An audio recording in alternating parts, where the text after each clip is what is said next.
네, 안녕하십니까.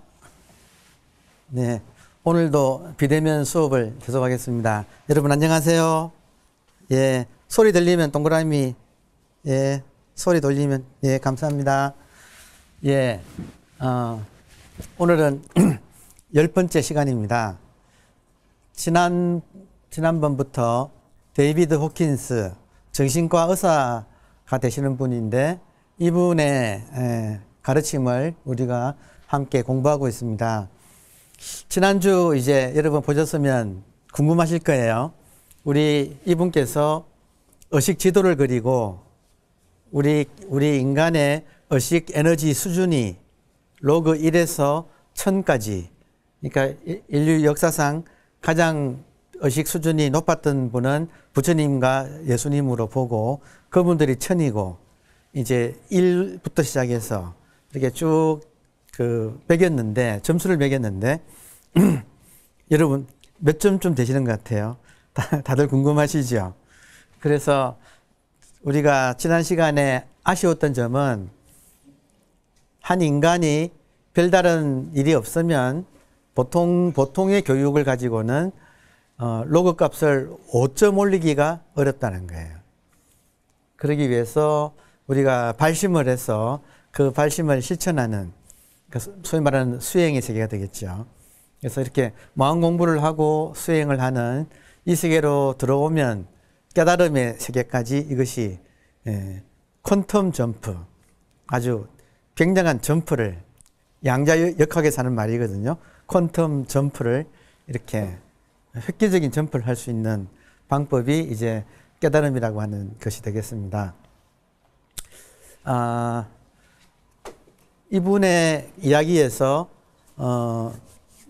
지난 시간 마지막에서 인간의 지혜란 무엇인가?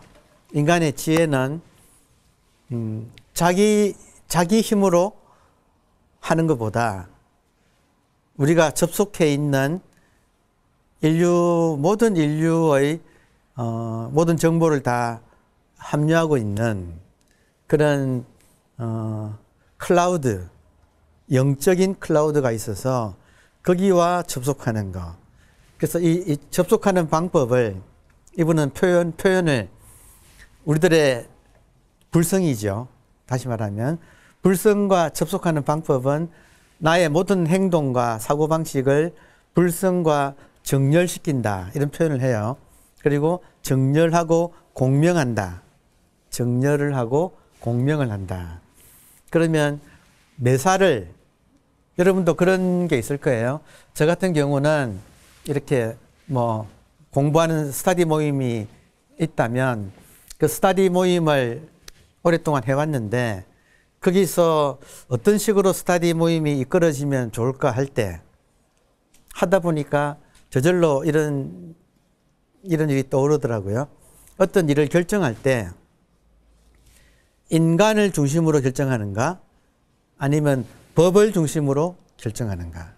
그러니까 그런 사람들 사이의 모임에서 인간을 중심으로 하게 되면 사적인 이익이 개입되잖아요. 사익이 개입되잖아요. 근데 법을 중심으로 하면 그런 사익은 없어지죠. 그러니까 어떤 일이 일어났을 때 어떻게 결정하는가 할 때 인간이 중심이냐 법이 중심이냐 할 때 법을 중심으로 하면 한 번도 탈인한 적이 없어요. 그리고 모든 구성원들이 법이 중심이면, 다시 말하면 진리가 중심이면 다 이렇게 수긍하고 저절로 따르고 화합이 되는데, 인간 중심으로 결정을 하게 되면 항상 갈등이 생기죠. 그러니까 지금 똑같은 원리인데 제가 지금 법이라고 표현하고 진리라고 표현한 것은 우리 안에 지금 우리가 접속할 수 있는, 원칙적으로 이미 접속이 되어 있는 우리들의 불성인 거죠. 우리들의 불성과 영성이 접속이 되어 있기 때문에 내가 하려고 하는 것은 내려놓고 이 불성에, 자성불에 맡겨서 하게 되면, 매사를 자성불에 맡겨서 하게 되면 모든 일이 물 흐르듯이 풀릴 수밖에 없다. 근데 놀라운 점은, 저는 이 미국인이죠. 85세를 살다간 이 미국인 이분이 자기의 대표작인 이 의식혁명이라는 책에서 앞부분에는 의식 지도에 대한 설명을 하고, 그리고 본론으로 들어가서는 딱 한 가지 이야기를 해요.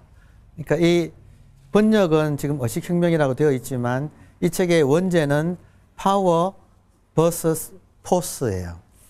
파워, 포스가 둘 다 힘이죠, 사실은. 근데 이분은 이 두 가지 힘을 구분해서 쓰는 거예요. 근데 이거를, 번역가가 아마 애먹었을 거예요. 이 번역하기를. 근데 책 내용을 보면 어떻게 이해가 되고, 저는 개인적으로 굉장히 반가웠습니다.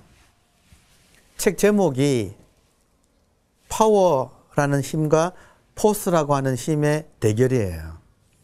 그러면 인간이 의식 수준이 1에서 1000이 있다면 어떤 힘을 선택할 것인가의 문제가 되고, 이분이 구분하는 이 힘은 무리식으로 말을 한다면, 그러니까 이 지금 번역가는 아주 애먹었을 것 같은데, 근데 저한테는 굉장히 이것이 반가운 일이었습니다. 왜 그러냐면 제가 시즌 1에서 1강부터 12강까지 내내 강조해서 시즌 1 전체를 요약한다면 무위법과 유위법에 대한 안목이에요. 그러니까 우리가 마음 공부를 할 때 유위법으로 마음 공부를 하느냐, 무위법으로 마음 공부하느냐, 여기에 대한 설명을 제가 구구하게 이렇게 말씀을 드린 거예요. 그러면 그 두 개가 인간이 낼 수 있는 힘의 두 가지 기준이 된다는 거예요. 보통 사람은 자기 생각대로 힘을 내요. 이것은 유위법이에요. 근데 모든 지혜로운 분들은 자기 힘으로 일을 하지 않고 우리 안에 와 있는 절대의 힘, 자성, 불성, 영성에 맡겨서 하는 거예요. 이때 실제로 일어나는 힘은 엄청난 차이가 있습니다. 그래서 그 예를 지난 시간에 마지막에 40kg 밖에 안 되는 간디, 유색인종에 속하는 이 간디 한 사람의 그런 의식 수준의 로그 값이 700이었다는 거죠. 그런데 지구의 3분의 1을 지배하던 대영 제국의 그 의식 로그 값은 자부심이라고 해서 175 수준이었다는 거예요. 그러니까 175의 로그 값과 700의 로그 값이 붙었을 때, 다시 말하면 간디는 무위법으로 힘을 내고 대영 제국은 유위법으로 힘을 냈을 때 결과는 무위법이 이겼다는 거예요. 그러니까 이것이 역사적인 교훈인데, 만약에 이것을 우리 개인들이 이 교훈을 받아들인다면 개인의 의식의 아주 비약적인 발전을 이 원리에 의해서 이룩할 수 있다는 거죠. 그래서 매사에서 우리가 케이스 바이 케이스에서 일을 하고 결정을 할 때 이 원리를 알게 되면 내가 유위법으로 세상을 살아가는가, 무위법으로 세상을 살아가는가. 그러니까 이 이야기가 중요하다고 해서 이 책 제목이 유위법 대 무위법이라는 거예요. 이해되십니까, 여러분? 그러니까 얼마나 제가 반가울까요? 마음 공부의 핵심이 무위법 대 유위법이거든요. 근데 이분의 책이 무위법 대 유위법 이렇게 나오니까 반가웠습니다. 자, 조금 더 책 내용을 보면 이 1에서 1000 사이에 유위법은 당연히 낮은 에너지, 우리 의식의 낮은 에너지는 유위법으로 일을 할 때의 모습이에요. 그리고 무위법은 높은 에너지 단계예요. 그럼 이 둘을 가르는 임계점이 어디인가? 200으로 봤어요. 그리고 현 인류의 수준이, 여러분, 내가 지금 의식 수준이 의식 지도에서 어느 정도 될까 할 때 평균 200이랍니다. 그러니까 아마 지금 200점 되는구나 하고 우리가 알 수 있어요. 그러면 그 200점에 현 인구의 85%가 임계점인 로그 200 이하예요. 현 인류의 85%가 200 이하로 측정됩니다. 그리고 상부 의식 수준의 인간은 소수지만 그 15%의 로그치가 높기 때문에, 로그라는 것은 10의 몇 성 할 때 그 성이 로그거든요. 그러니까 85%의 합과 15%의 합에서 로그가 높기 때문에 이것이 평형을 이루어서 현재는 207이랍니다. 근데 이분의 조사에 의하면, 이분이 조사하는 그 10년 전에는 190이었다는 거예요. 그러니까 190대에서 지금 207로 10점 이상이 한꺼번에 이렇게 10년 사이에 올라갔는데, 그 이유는 무엇인가? 깨어나오는 사람이 많다는 거예요. 그러니까 지금 많은 분들이 이구동성으로 우리 시대는 깨어나오는 사람들이 많아지고 있는 시대다.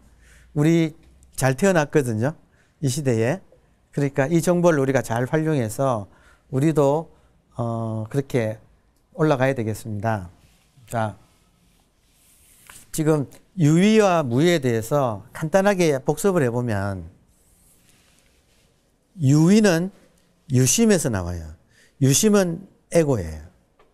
에고가 하는 모든 일은 작위, 에고가 주체가 되어서 하는 거예요. 주로 우리가 도모한다는 말을 쓰잖아요. 그러니까 에고는 항상 일을 도모해요. 그리고 작위, 하여튼 힘을 가지고 억지로 하려고 해요. 그러니까 유심에서는 당연히 유의법이 나오는 거예요. 근데 무심에서는 당연히 무의법이 나오는 거예요. 그래서 무심이 바로 자성불의 가장 근접한 상태예요, 우리들이. 그러니까 우리들의 자성을 무심이라고도 하는 거죠. 그러니까 무심이 되면, 우리가 무심이 되면, 내려놓고 무심이 되면 거기서 나오는 것이 무의법이고, 그때 무의법으로 나오는 우리 마음의 씀씀이를 평상심이라고 하는 거죠. 그러니까 이렇게 한번 정의를 해본다면, 관건은 어떻게 우리가 우리 안에 와 있는 어마어마한 우주 영적인 클라우드, 이 무진장의 무심과 우리가 얼마나 잘 접속할 수 있는가. 그리고 거기서 이제 쓰는 것이 평상심이거든요. 그러니까 이제 그런 걸 우리가 공부를 했었습니다. 그래서 수행에는, 마음 공부에는 방향이 중요하다고 제가 누누이 강조를 했지요. 에고가 유의로 뭔가를 조작해서 만들어가는 수행이 아니라, 마음 공부를 그렇게 하는 것이 아니라, 그 에고의 욕심을, 에고의 욕망을 자각해서 내려놓으면 저절로 무심으로 돌아가는 거죠. 그러면 무심으로만 가면 자비와 지혜가, 무진장의 힘이 거기서 나오기 때문에 그 힘을 우리가 쓸 수 있게 되는 거죠. 그래서 그것이 이제 마음 공부의 비결이다, 이렇게 말씀을 드렸죠. 또 다른 말로 표현을 한다면, 이 에고는, 유의는 이 세계가 더럽고 깨끗하기 때문에 더러움을 버리고 청정함을 계속 만들려고 해요. 여러분, 마음 공부할 때 계속 마음을 가라앉아서 선정을 들어서 마음을 깨끗하게 해야지 하는 수행이 있어요. 이거는 유의법이에요. 무의법은 그게 아니라 에고의 모든 노력을 내려놓으면 우리들의 자성이 본래 청정하다는 것을 깨닫는 거예요. 다릅니다, 여러분. 유의법의 수행은 에고가 주체가 되어서 청정해지려고 자꾸 조작하는 거예요. 그 조작은 생멸이기 때문에 생멸, 생긴 것은 반드시 멸해요.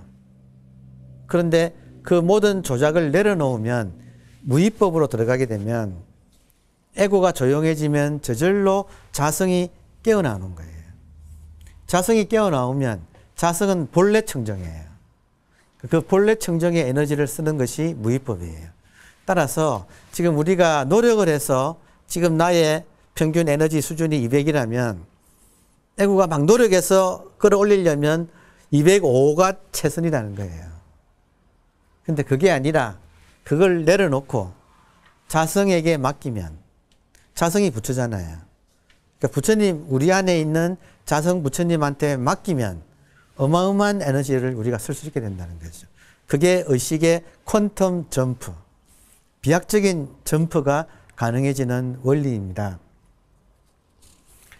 제가 이런 우리 불교 수행의 어떤 비결을 지금 의외로 미국의 정신과 의사인 데이비드 호킨스를 통해서 이렇게 보니까 너무 이게 신기하네요. 자, 다시 돌아와서 예를 들어서 지금 정신과 의사인 데이비드 호킨스 박사는 이렇게 말합니다. 치료와 치유가 다르다는 거예요. 치료는 정상만 일어난 병의 정상만 고치는 것이 치료예요. 치유는 일어난 병의 원인인 본질, 현상을 보고 항상 본질을 고치는 거.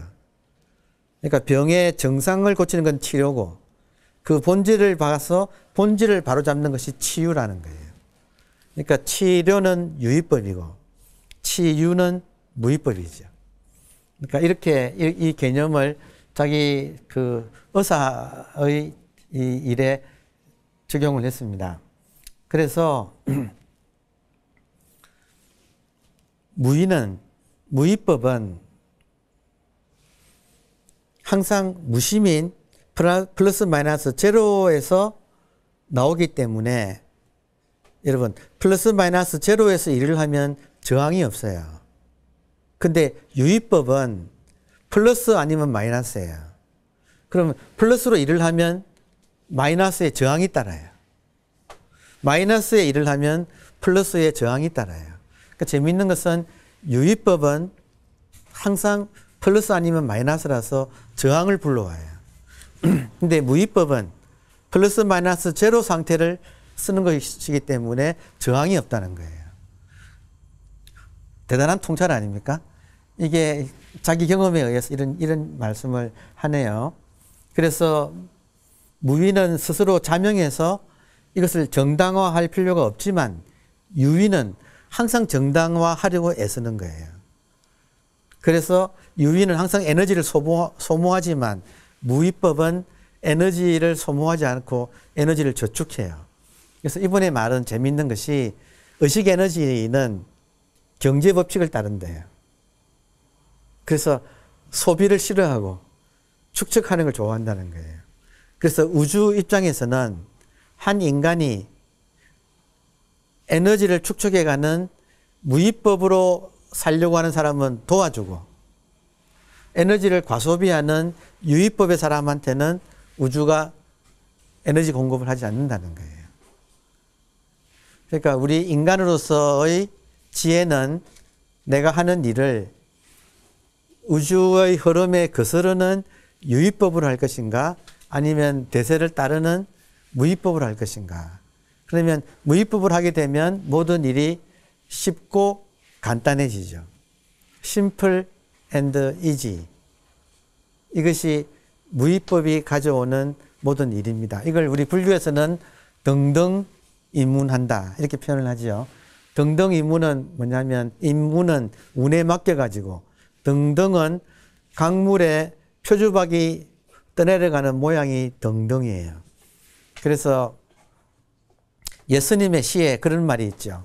오늘은 이문등등, 내일은 등등이문.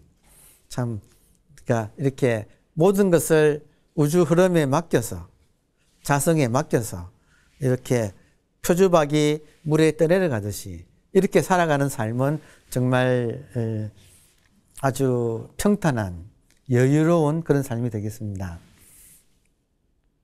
자, 그래서 지혜라는 것은 우리가 나의 이 의식의 상태를 어디에 맞추는가, 어디에 정렬시키는가, 어디에 공명시키는가. 에고에 공명시키면 유의법이고 자성에 정렬시키면 이것은 무의법이죠. 그러니까 지혜가 있다면 에고를 따르느냐 자성을 따르느냐의 문제인 거죠. 당연히 이 우주는 무의를 따르는 사람을 도와줍니다. 그러니까 이것이 우리 인생의 비결이라고 할 수 있겠습니다.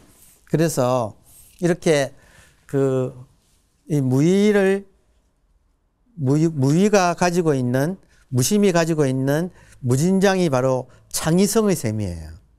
그래서 이분이 조사를 해보니까 특히 음악가들 같은 예술가들, 특히 음악가들을 장수하는 사람이 많더래요. 그러니까 모든 장수하는 사람은 무의의 삶을 살았던 사람이에요. 그죠? 그러니까 막 애쓰고 뭘 만들고 하는 것은 에너지도 많이 쓰고 지쳐가지고 오래 살지 못하지만 이 흐름을 타고 사는 사람들은 굉장히 창의력이 넘치고 또 생명력도 넘친다는 거예요. 굉장히 정열적인 삶을 살 수가 있게 되는데 그런 사람들은 무의를 한 사람들이다. 그리고 예를 하나 드는 것이 서구 미술에서 여러분 지금 데이비드 호킨스가 서양인이니까 서구 미술에서 가장 이 그림을 잘 그렸던 사람이 희한하게도 동시대에 1등, 2등, 3등 세 사람이 동시에 출연했어요. 그 세 사람은 다빈치와 미켈란젤로와 라파엘로입니다. 나이가 한 20살씩 차이가 있어요. 그러니까 이 세 사람이 더군다나 피렌체라고 하는 시대에 르네상스, 그러니까 그 서양 미술이 절정에 이른 르네상스 미술의 피렌체 지역을 중심으로 해서 동시에 출현했거든요. 근데 그 중에 가운데 있는 미켈란젤로 같은 경우는 조각을 명실공히 최고의 조각을 만든 사람이죠. 미켈란젤로는 어떻게 했느냐면 이 사람의 일기에 또 이 사람의 소네트에 이런 기록이 있거든요. 그걸 지금 호킨스도 그대로 이야기를 하고 있어요. 미켈란젤로는 조각을 할 때 예를 들어서 그 다비드상하고 또 피에타상이 있잖아요. 그러니까 그런 조각을 할 때 먼저 본질을 봤다는 거예요. 그러니까 다른 사람들은 대리석을 파내러 갈 때 미켈란젤로는 먼저 대리석 안에서 본질의 그 상을 먼저 봤다는 거예요. 그 상을 보게 되면 무위법이에요. 그걸 모르고 막 파내러 가면 유위법이에요. 그건 인간이 하는 거예요. 본질을 보는 것은 영성이 하는 거예요.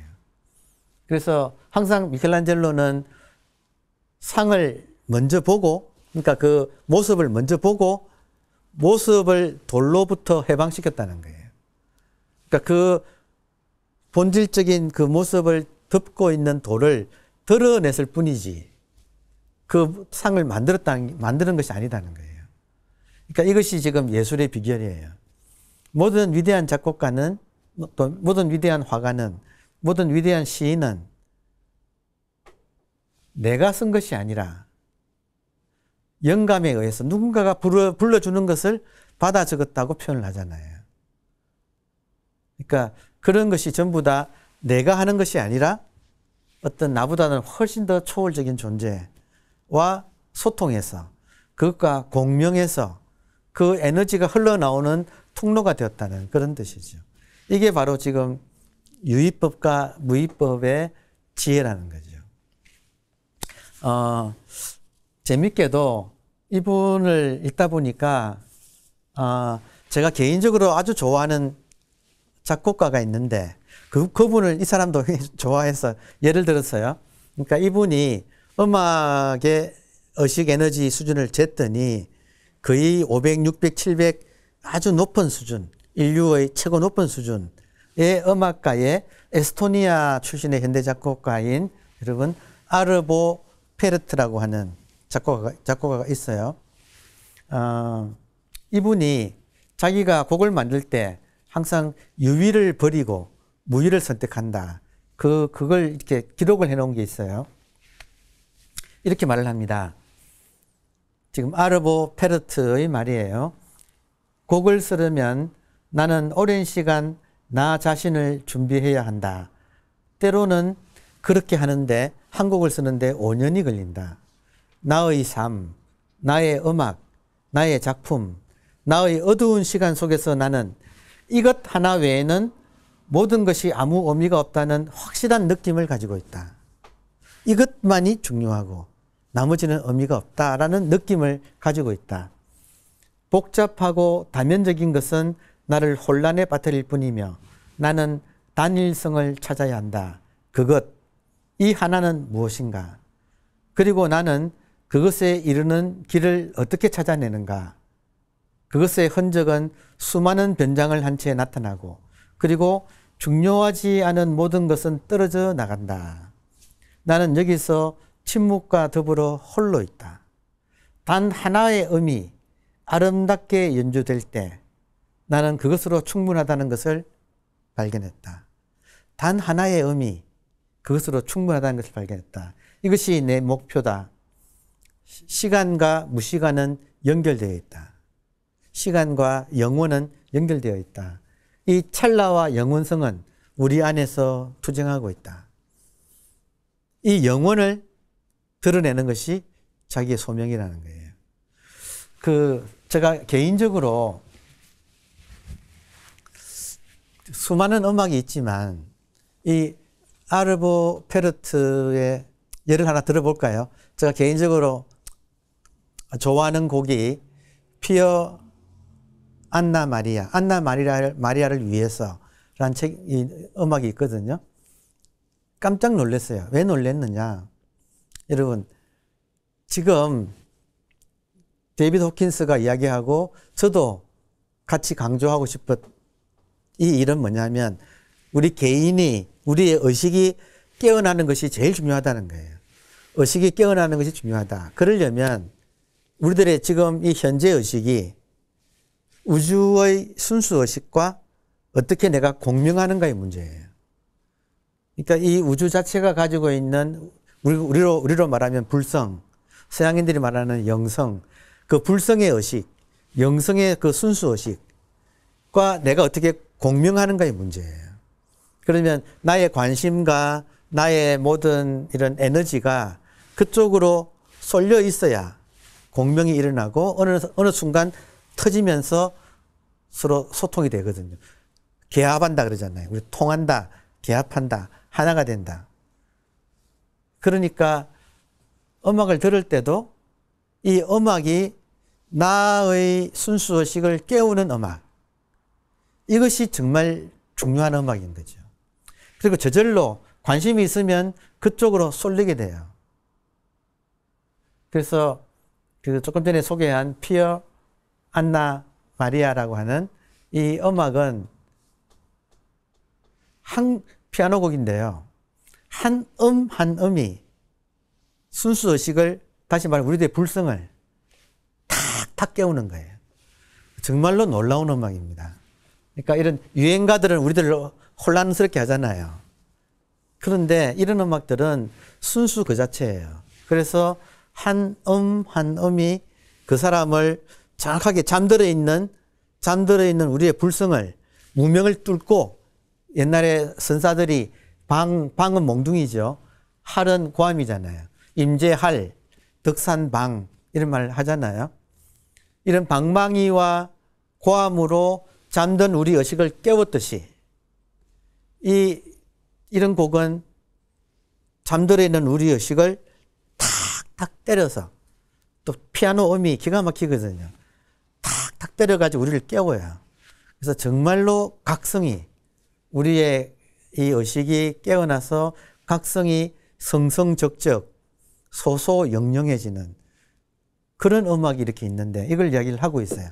그리고 아니나 다를까 데이비드 호킨스의 책을 보니까 이걸 소개했는데 이 아르보 페르트라는 이 작곡가는 이 한 곡을 쓰기 위해서 5년을 몰두해서 단 하나의 음이 살아나오도록 그렇게 노력을 했다고 하니까 충분히 이제 그 점을 이해를 할 수가 있겠습니다. 우주는 데이비드 호킨스는 말합니다. 우주는 유위가 아니라 무위를 편든다. 우리가 어느 쪽으로 정렬하고 공명해야 하는지는 분명하다. 우리 의식의 에너지를 고양하기 위해 에고에 의지하기보다는 자성에 내맡기는 것이 현명하다. 게다가 우주는 카르마를 분명히 기억하므로 우리의 순간의 선택은 전 미래에 영향을 미친다. 우리의 결정과 선택은 우주 전체에 파문을 일으키고 타인들의 삶에 영향을 미친다. 그리고 그것은 다시 우리에게 돌아온다. 이것이 연기법의 진실이다. 이 책에서 계속 강조하는 게 연기법이에요. 대단히 불교적이죠. 서구에서는 불교적으로 영성을 아주 일깨우는 중요한 책을 데이비드 호킨스로 보고요. 그리고 기독교적으로 영성을 일깨우는 것을 기적수업이란 또 그런 영성 프로그램이 있습니다. 기독교에 또 책도 있죠. 그러니까 기독교적인 영성은 기적수업 계열이 뛰어나고 불교적인 영성은 데이비드 호킨스 책이 아주 중요하게 인정받고 있습니다. 그러니까 굉장히 지금 불교적인 이야기를 하고 있지요. 그래서 재밌는 것은 아무튼 이 책이 유의법 대 무의법이라는 거예요. 그러니까 이거는 정말 재밌습니다. 자, 공산주의가 왜 무너졌을까요? 소련의 공산주의가 스스로 무너진 거예요. 왜 그런가? 우주의 법칙을 거슬렀기 때문에. 우주의 법칙은 무의법이에요. 공산주의는 인간의 욕망을 무시한 거죠. 인간이 욕망하는데 평등하자. 그러니까 공산주의를 만들어 놓으니까 그 안에 다시 또 계급이 벌어지잖아요. 지금 뭐 당연히 그렇지 않습니까? 공산주의는 인간의 욕망을 무시한 것이기 때문에 무너질 수밖에 없죠. 그런데 재밌는 것은 역사적으로 무의법과 유의법이 싸우면 항상 그 순간에는 유의법이 강력하게 등장하지만 길게 보면 항상 무의법이 승리했다는 거예요. 제가 한번 일전에 범어사에 관련된 기록을 보니까 이런 재미있는 기록이 있더라고요. 범어사가 부산에 있으니까 왜구가 자주 쳐들어왔던 것 같아요. 역사적으로. 그러면 왜구가 쳐들어올 때 그 부산진 그 이제 주민들이 어떻게 물리쳤는가 할 때 범어사에서 그런 왜구가 쳐들어올 때 범어사에서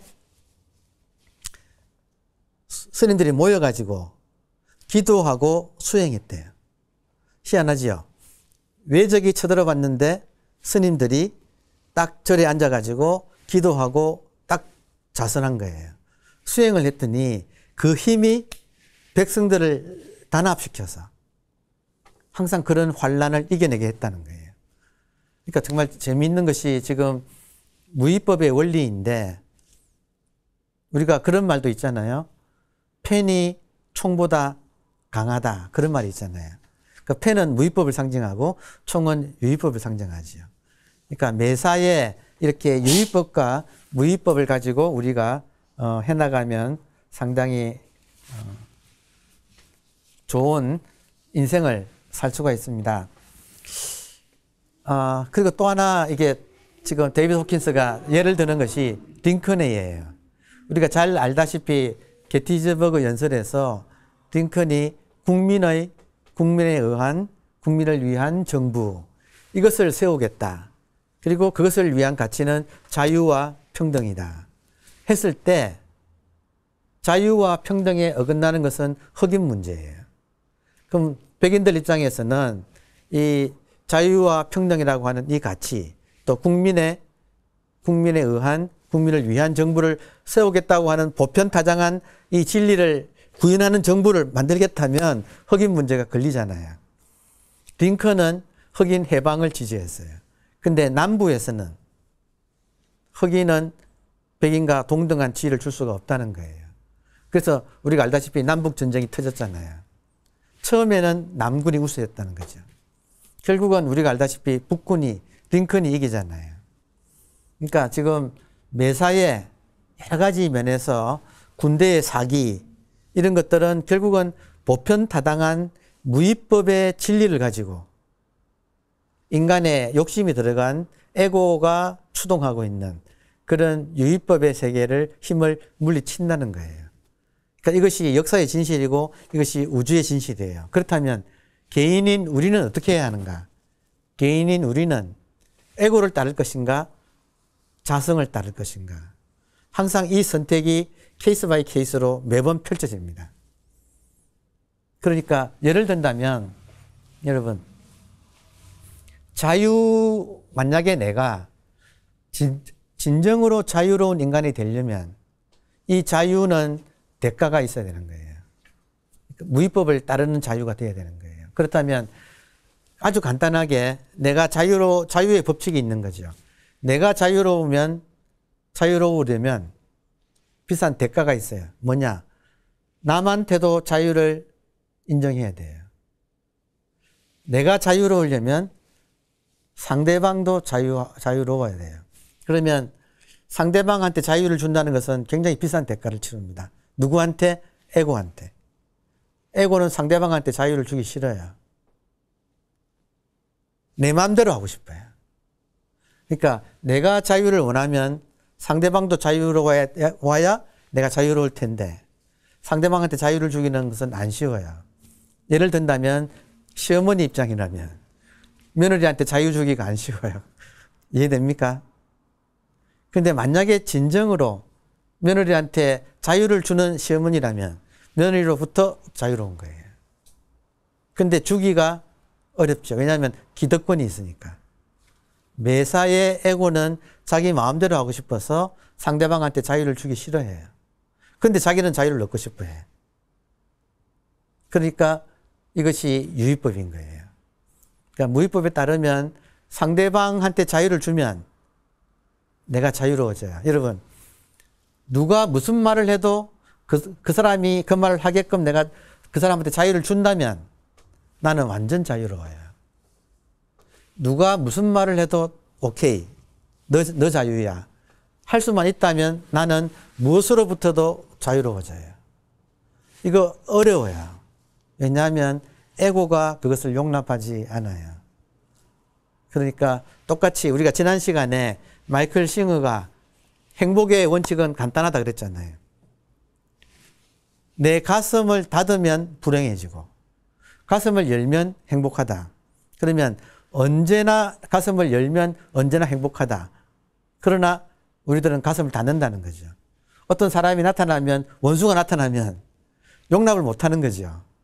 가슴을 닫죠. 지금 그때도 이런 비유를 했지만 태극기와 촛불 서로 간에 가슴을 닫잖아요. 어떤 경우든지 가슴만 닫지 않으면 불행해질 이유가 없는 거예요. 그러니까 행복의 원칙도 간단하고 자유의 원칙도 간단하지만 실행은 어려워요. 왜냐? 우리가 유의법에 물들어 있어서. 근데 우리가 무위법을 실현하기로 결심한다면 가슴은 항상 열고 그리고 모든 사람한테 자유를 주는 거예요. 그러면 그 사람이 뭐라고 해도 나는 상관하지 않게 될 때 나는 진정 자유로워요. 어려워요. 그러니까 지금 이 무위법과 유의법에 대한 이야기를 이렇게 많이 하는 것이 우리가 마음 공부의 핵심이 여기에 있다는 것을 이야기를 하고 있습니다. 그리고 그러니까 이것을 만약에 조금 전에 말을 한 것으로 환원한다면 천재일수록 마음속에서 들은 것을 받아 적었을 뿐이라고 말한다. 천재란 순수 의식의 통로가 된 사람이다. 그들은 집중을 통해 우주적 데이터베이스와 접속할 줄 안다. 이것이 천재의 특징입니다. 자, 정리하면요. 지금 이 데이비드 호킨스의 결론은 이렇습니다. 아무리 오랜 어둠이라도 빛만 들어가면 환해지듯이. 그러니까 어둠을 밝히는 방법은 걸레로 어둠을 닦는 게 아니라는 거예요. 아무리 오래된 어둠이라도 빛만 들어가면 환해지듯이 무명. 무지는 어떤 공격에도 끄떡없지만 진리 앞에서는 녹는다는 거예요. 그러니까 나의 지금 에너지를 무명을 밝히려고, 그러니까 무명을 닦아내려고 하는 것보다 그 에너지를 진리를 깨우도록 집중하는 것이 낫다는 거예요. 그러니까 마음 공부를 나의 낮은 에너지에 집중해서 그걸 가지고 애쓰기보다 잠자고 있는 자성을 깨우는 데 집중하는가. 이것이 비결이라고 하는 것이 데이비드 호킨스의 결론이에요. 자, 그래서 부정성을 다루는 것보다 긍정성에 집중하는 것이 더 효과적이다. 소수라도 깨달음에 이르면 나머지 인류는 그 덕을 본다. 각자가 자기 의식 수준을 높이는 것이 인류 구원의 길이다. 한 사람의 향상은 전 인류에게 영향을 미친다. 하나가 깨달으면 많은 사람들이 그 영향을 받아 향상의 길로 나아간다. 저는 이 대목에서 심청가의 신봉사 이야기가 생각나네요. 신봉사가 눈 뜨는 바람에 계평으로 천하봉사가 다 눈을 뜬다. 이런 거 기억나세요? 신봉사 하나가 눈 뜨는 바람에 천하봉사들이 공짜로 계평으로 다 눈을 뜬다. 선사들은 그러거든요. 석가성불에 산천초목 동시성불이다. 부처님 한 분이 성불하는 바람에 모든 산천초목이 본래 성물에 있다는 이 진리를 다 깨닫게 된다는 거예요.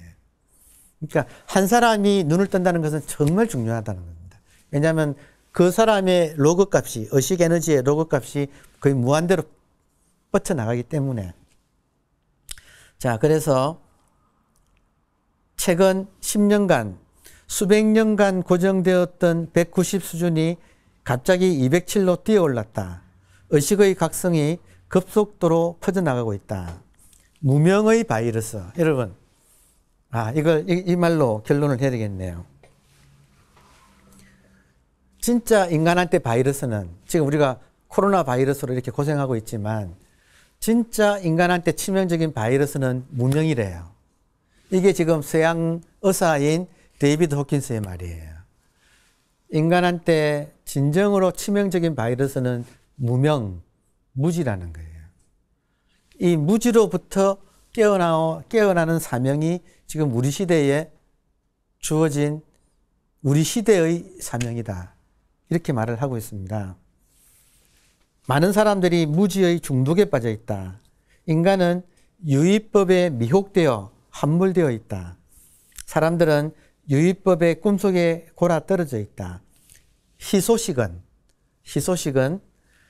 자비와 수행, 각성의 긍정적 에너지는 부정적 생각의 에너지보다 한량없이 크다는 사실이다. 이게 희소식이래요. 각성의 에너지는 부정적인 우리 분별심의 에너지보다 한량없이 크대요. 단 하나라도 이것이 깨어나면 주변에 엄청난 영향을 미친다는 거예요. 그래서 삶의 의미는 부정적 의식을 벗어나 긍정적 의식으로 도약하는 데 있다. 지옥과 정렬하던 습관에서 벗어나서 극락정토와 정렬하라. 극락정토와 정렬하는 것은 아미타불 기도하고 그리고 우리가 참선 수행해서 자성불이 깨어나는 거죠. 그러니까 지금 우리의 에너지를 구질구질한 지옥을 만드는데 정렬하는, 거기에 공명하는 것을, 그 습관을 버리고 극락정토에 초점을 맞추라는 거예요. 그리고 계속 그쪽으로 에너지를 보내라는 거예요. 자, 우리는 더 이상 어둠의 노예가 되지 않기를 선택할 수 있다. 인류의식의 진화는 지금 임계점을 넘어 도약을 준비하고 있다. 당신은 어떤 선택을 할 것인가? 여러분, 우리는 어떤 선택을 해야 되나요? 결국 지금 서구 영성가를 보고 있는데 모든 분들의 최후 결론은 불사라는 겁니다. 부처님 일은 우리 각자 안에 있는 자성불이 깨어나오는 거예요. 그러니까 그 어떤 지금 서구 영성가의 사상을 우리가 들여다봐도 그분들의 결론은 결국 우리 안에 있는 자성불이 깨어나오는 것이 지금 우리 시대에, 그리고 이 인류의 가장 중요하고 인류 구원의 길이 거기에 있다 하는 것입니다. 자, 오늘 여기까지 공부하겠습니다. 감사합니다.